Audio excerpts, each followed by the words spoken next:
मंडळी रामकृष्ण हरी. टाळी वाजवावी, गुढी उभारावी, वाटही चालावी पंढरीची. उद्या लाखो वारकऱ्यांच्या भक्तीचा, श्रद्धेचा आणि विठ्ठल भेटीच्या ओढीचा दिवस म्हणजेच आषाढी एकादशी. पण आषाढी एकादशी म्हणजे केवळ एक सण नाही, ही आहे भक्तीची अनुभूती, समतेचा संदेश, सेवेची शिकवण आणि विठुरायाच्या चरणी पोचण्याची अखंड ओढ. पहाटेची वेळ, रिमझिम पाऊस, चिखलानी भरलेली वाट, दूरवर भगव्या पताका वाऱ्यावर डोलत आहेत.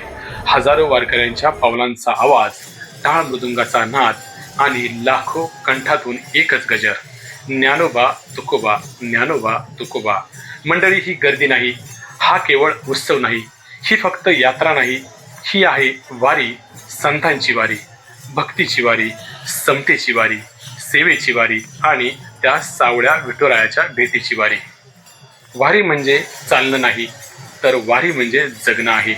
ऊन असो, वारा असो, पाऊस असो, चिखल असो, पायाला आलेले फोड, तरी शरीर थकलं, मन मात्र एकच म्हणत राहतं, विठ्ठला आता तुझ्या भेटीची आस लागली, विठ्ठला आता तुझ्या भेटीची आस लागली. अंगावरती शुभ्र पोशाख, कपाळी अष्टगंध, डोक्यावरती तुळस, खांद्यावरती भगवा ध्वज आणि हातात टाळ, ओठावर अखंड नाम, ज्ञानोबा तुकोबा, ज्ञानोबा तुकोबा. इथं कोणीच मोठा नाही, कोणी लहान नाही, इथे जात नाही, इथे पात नाही, गरीब श्रीमंत असा भेदभाव नाही, स्त्री पुरुष असा फरक नाही. वारीत सहभागी होणारा प्रत्येक जण फक्त एकच असतो, तो म्हणजे माऊली.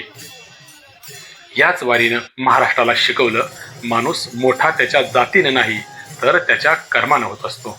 संत तुकाराम महाराज म्हणतात, पवित्र ते कुळ पावन तो देश, पवित्र ते कुळ पावन तो देश, जिथे हरीचा दास जन्म घेती. हीच ती वारी जिच्या प्रत्येक पावलात संतांची शिकवण आहे, जिच्या प्रत्येक गजरात भक्ती आहे, जिच्या प्रत्येक सेवेत माणुसकी आणि जिच्या प्रत्येक वारकऱ्यांच्या हृदयात पांडुरंगाला वसवलेला आहे. पण तुम्हाला माहीत आहे का, या पालखी सोहळ्याची परंपरा आजची नसून इसवी सन 1685 मध्ये संत तुकाराम महाराजांचे धाकटे सुपुत्र नारायण महाराज अर्थात नारायण बाबा यांनी संयुक्त पालखी सोहळ्याची सुरुवात केली. देहूहून संत तुकाराम महाराजांच्या पादुका घेऊन ते आळंदीला येत आणि संत ज्ञानेश्वर माऊलींच्या पादुकासह पंढरपूरच्या दिशेने प्रस्थान करत.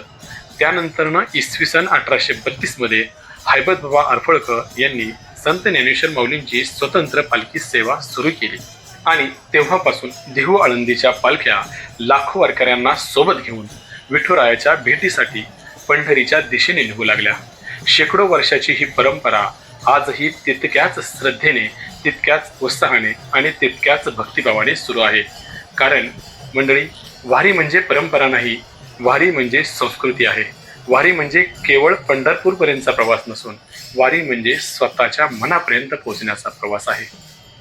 पाय पंढरीच्या वाटेवर असतात, पण मन तर आधीच विठ्ठलाच्या चरणी पोचलेलं असतं. म्हणूनच कुणी विचारलं वारीला का जाता, तर वारकरी म्हणतो विठ्ठलाला भेटायला.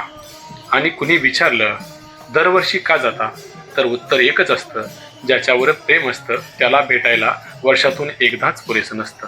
या आषाढी एकादशीला आपल्या मनातील अहंकार दूर करूया, द्वेष विसरूया, माणुसकी जपूया आणि विठ्ठलाच्या चरणी एकच प्रार्थना करूया, हे पांडुरंगा सगळ्यांच्या आयुष्यात सुख, समाधान आणि शांती दे, प्रत्येकाच्या घरात आनंद दे आणि आमच्या मनात सदैव तुझं नाम ठेव. चला आपणही मनोभावे म्हणूयात, कुंडलिकावर देव, हरी विठ्ठल श्रीत ज्ञानदेव तुकाराम, ज्ञानोबा तुकोबा, माऊली माऊली. सर्व वारकरी भाविकांना आषाढी एकादशीच्या हार्दिक शुभेच्छा. धन्यवाद.